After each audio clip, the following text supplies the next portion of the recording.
ഇവിടെ പ്രേക്ഷകർ കാണുന്ന ദൃശ്യം എന്ന് പറഞ്ഞാൽ ഈ നേരത്തെ ചെളിയിൽ കുടുങ്ങിപ്പോയ ആ മനുഷ്യനെ നമ്മുടെ ഈ ഫയർഫോഴ്സ് സംഘം രക്ഷപ്പെടുത്തുന്ന ദൃശ്യമാണ്. പ്രേക്ഷകർ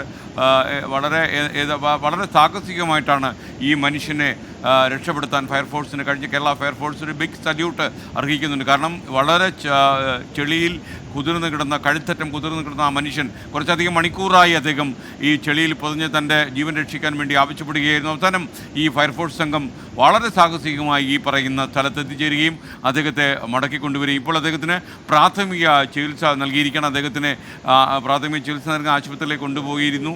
നേരത്തെയുള്ള ദൃശ്യമാണിത്. ഇപ്പോഴാണ് ഈ ദൃശ്യം നമുക്ക് ലഭിച്ചത്. ആ ദൃശ്യം പ്രേക്ഷകരെ ഒന്ന് കാണിച്ചു തരികയായിരുന്നു. എന്തായാലും വളരെ നമുക്ക് ആശ്വാസകരമായ വാർത്തയാണ് ഈ മനുഷ്യനെ ജീവിതത്തിലേക്ക് മടക്കിക്കൊണ്ടുവരാൻ നമ്മുടെ ഫയർഫോഴ്സ് സംഘത്തിന് കഴിഞ്ഞത്. അൻവർ പാലേരി, ഞങ്ങളുടെ ഖത്തറിലെ പ്രതിനിധി, അൻവർ പാലേരിയുടെ കുടുംബം മുഴുവൻ ഒരു റിസോർട്ടിൽ കുടുങ്ങിപ്പോയി എന്നാണ് പാലേരി റിപ്പോർട്ട് ചെയ്യുന്നത്. പാലേരി നമുക്കൊപ്പം ടെലിഫോണിൽ ചേരുന്നു. അൻവർ, നമസ്കാരം. അൻവർ, വളരെ സങ്കടകരമായൊരു വാർത്തയാണ്. ഇപ്പോൾ അൻവർ പാലേരി അല്പനിമിഷങ്ങൾ എടുക്കും നമ്മുടെ ടെലിഫോൺ ലൈനിൽ ചേരാൻ. ഇപ്പോൾ സുർജിത്ത് അയ്യപ്പത്താണ് നമുക്കുള്ളത്. അൻവർ പാലേരി കൂടി PCR ഒന്ന് ബന്ധപ്പെടുക.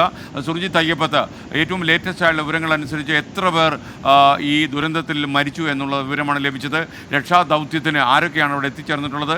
ആശുപത്രികളിൽ നിന്നുള്ള ലേറ്റസ്റ്റ് വിവരങ്ങൾ എന്തൊക്കെയാണ്? SKN രക്ഷാദൗത്യം തുടരുകയാണ്. പ്രധാനമായും ഈ വടം കെട്ടി ഭക്ഷണം എത്തിക്കാനുള്ള നടപടിയാണ് ഇപ്പോൾ നടന്നുകൊണ്ടിരിക്കുന്നത്. കേരള ഫയർഫോഴ്സും NDRFും സംയുക്തമായാണത് നിർവഹിച്ചുകൊണ്ടിരിക്കുന്നത്. MV ഗോവിന്ദൻ മാസ്റ്റർ, രാമേന്ദ്രൻ കടന്നപ്പള്ളി എന്നിവർ ഈ ദുരന്ത മുഖത്ത് എത്തിയിട്ടുണ്ട്. അവരുടെ ദൃശ്യങ്ങൾ അല്പസമയത്തിനകം തന്നെ നമുക്ക് ലഭ്യമാക്കാൻ കഴിയും, പ്രതികരണവും ലഭ്യമാക്കാൻ കഴിയും. എന്തായാലും ഇവിടെ രക്ഷാപ്രവർത്തന നടപടികൾ മുന്നോട്ട് പോകുമ്പോൾ ഓരോ ഘട്ടങ്ങളിലായി മൃതദേഹങ്ങൾ കിട്ടുന്ന ഒരവസ്ഥയുണ്ട്.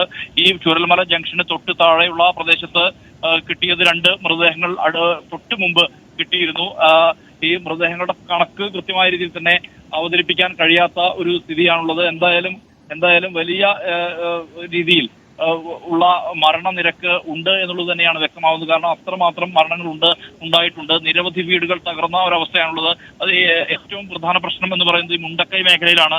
മുണ്ടക്കൈ മേഖലയിലേക്ക് കൃത്യമായ രീതിയിൽ രക്ഷാപ്രവർത്തനം നടത്താൻ വേണ്ടി കഴിയുന്നില്ല.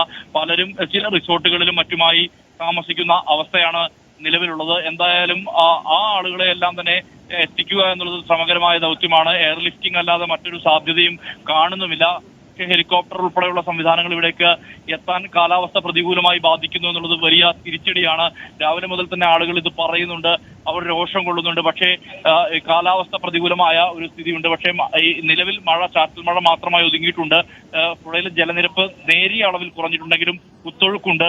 അതുകൊണ്ട് തന്നെയാണ് ഈ വടം കെട്ടി അപ്പുറത്തേക്കും ഇപ്പുറത്തേക്കും ഭക്ഷണ സാധനങ്ങൾ ആദ്യം നൽകുക, അതായത് മുണ്ടക്കൈ ഉൾപ്പെടെ ഒറ്റപ്പെട്ട മേഖലയിലേക്ക് ഏറ്റവും വേഗത്തിൽ തന്നെ ഭക്ഷണ സാധനങ്ങൾ എത്തിക്കുക എന്നുള്ള ആ ഒരു ശ്രമമാണ് ഇപ്പോൾ നടന്നുകൊണ്ടിരിക്കുന്നത്. എന്തായാലും എത്തുന്നതോടുകൂടി ഇനി എന്താണ് അടുത്ത ഒരു സ്ട്രാറ്റജി എന്നുള്ളതാണ്. ഈ മേഖലയിൽ ഒന്നും തന്നെ വൈദ്യുതി ഇല്ല. ഈ ഇരുൾ വീഴുമ്പോൾ എന്താണ് ഇതുൾപ്പെടെയുള്ള കാര്യം വ്യക്തത വരേണ്ടതുണ്ട്. എങ്ങനെയാകും ഈ നടപടിക്രമങ്ങൾ എന്നുള്ള കാര്യത്തിൽ ഒരു വ്യക്തത വരേണ്ടി വരും. എന്തായാലും ഈ ദുരന്ത ഭൂമിയായ ഈ മേഖലയിൽ ഈ മൃതദേഹങ്ങൾ ലഭിക്കുന്ന മൃതദേഹങ്ങളെല്ലാം തന്നെ CHCയിലേക്കും അതോടൊപ്പം തന്നെ മേപ്പാടി വിംസ് ആശുപത്രിയിലേക്കുമാണ് കൊണ്ടുപോകുന്നത്. അത്രമാത്രം പ്രതിസന്ധിയും പ്രയാസവുമുള്ള അവസ്ഥയാണ്. ഇടയ്ക്കിടെ ഈ മൃതദേഹങ്ങൾ പല ഭാഗങ്ങളിൽ നിന്ന് കിട്ടുന്ന അവസ്ഥയുണ്ട്. ചില വീടുകളോട് ചേർന്ന പ്രദേശങ്ങളിൽ വീടുകളോട് ചേർന്ന പുഴ ഗതിമാറി ഒഴുകിയ മേഖലയിൽ അതിന്റെ എല്ലാം തന്നെ അരികിൽ നിന്നാണ് ഇപ്പോൾ ഈ 55-ലധികം പേർ മരിച്ചു എന്നുള്ള രീതിയിൽ ചില അനൌദ്യോഗിക കേന്ദ്രങ്ങളിൽ നിന്ന് വാർത്തകൾ വരുന്നുണ്ട്. ഈ നമുക്ക് സ്ഥിരീകരണം ലഭിച്ചിട്ടുണ്ടോ ഈ കാര്യത്തിൽ?